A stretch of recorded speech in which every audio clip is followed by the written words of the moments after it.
part of that plan, of course, is to induce the gradual surrender of American sovereignty, piece by piece and step by step, to various international organizations, of which the United Nations is the outstanding but far from the only example. Now, here are the aims for the United States. 1, greatly expanded government spending for every conceivable means of getting rid of ever larger sums of American money as wastefully as possible. 2, higher and then much higher taxes.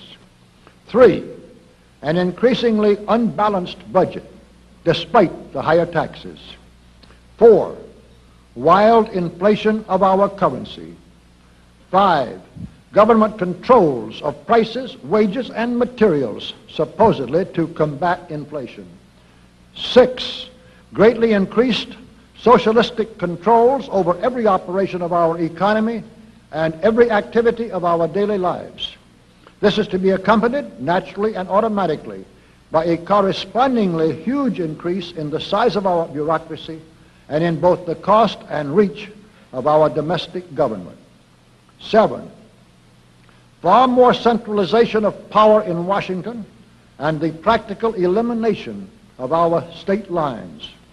There is a many-faceted drive at work to have our state lines eventually mean no more within the nation than our county lines do now within the states.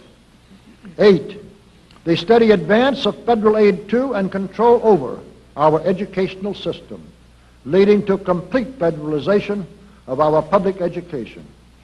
9, a constant hammering into the American consciousness of the horror of modern warfare, the beauties and the absolute necessity of peace. Peace always on communist terms, of course.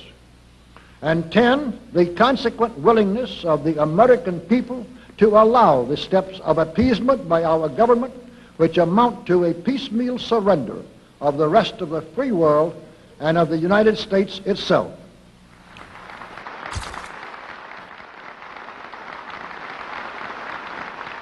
So brush the insider's dust out of your eyes, my friends, and the communist soap suds out of your brain, and ask yourselves in all honesty, what on earth is wrong with the United States simply minding its own business?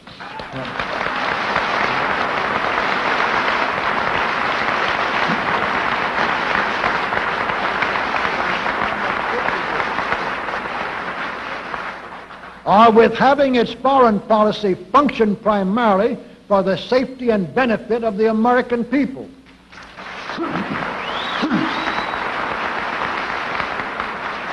Which is exactly what we had done for the first 140 years of our existence as a nation, to the incredible advantage of ourselves and everybody else. Everybody, that is, except a numerically small clique of power-lusting conspirators who had somehow inflicted themselves on a gullible world. While we turn to a very brief summarization of what we hope the John Birch Society will help and even sometimes lead the American people to accomplish during the next 15 years. 1, our first and most important specific undertaking should be to restore the complete independence of the United States.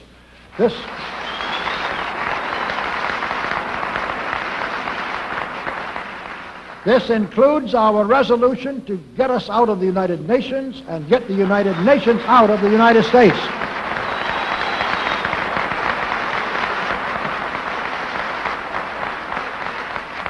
2, we must once again make our money freely redeemable in gold at some realistic price.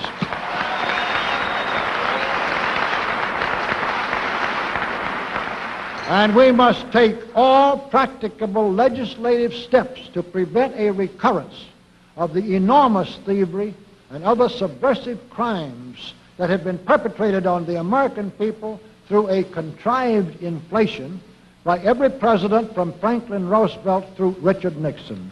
3, we should reduce the number of government bureaus, of government civilian employees, and the whole quantity of government by at least 50%.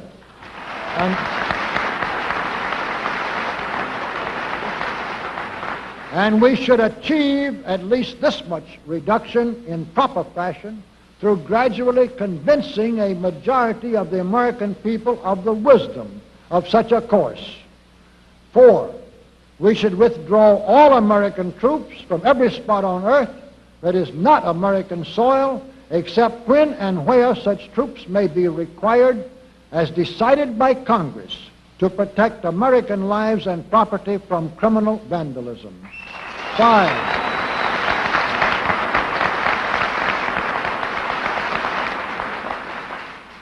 5, we should get government out of the areas and functions and activities where government does not belong. Again, all steps to this end should be taken gradually, but nevertheless just as rapidly as enough of the American people can be persuaded to support such progress. Any such achievement will require a truly massive educational force, but that's exactly what we hope to build during the next 15 years. We could go ahead for at least 100 numbered items, but the John Birch Society will undoubtedly be working on more than that many specific projects, which will be laid out in its bulletins before another 180 months will have rolled around. And all of these projects will fit into the general pattern indicated by the 5 major objectives listed above. So let's really wind up this marathon monologue with one final thought. None of us can guarantee anything about what the future will bring. Your speaker knows what a job we have before us to rid our country of the scourge of communism within the next few years, and then to go ahead on our constructive program so well that 15 years from now we shall already be entering an era of far less government, of a much sounder sense of responsibility, and, with God's help, of a better world. But I sincerely believe that it can be done, and this much I know. If every man and woman in this audience should leave here tonight feeling in his or her own mind and heart that it can and must be done, then it surely will be. And so, all of you patriots of good character, good conscience, and noble ideals, whom we can reach with the filmed version of this speech in 1,000 other audiences, it is with a great deal of confidence and energizing will to win that we invite you to join us in our epic undertaking. While to all of you great, wonderful friends in this present audience, I certainly extend my very deep thanks indeed for so much patience and attention. Thank you and good night.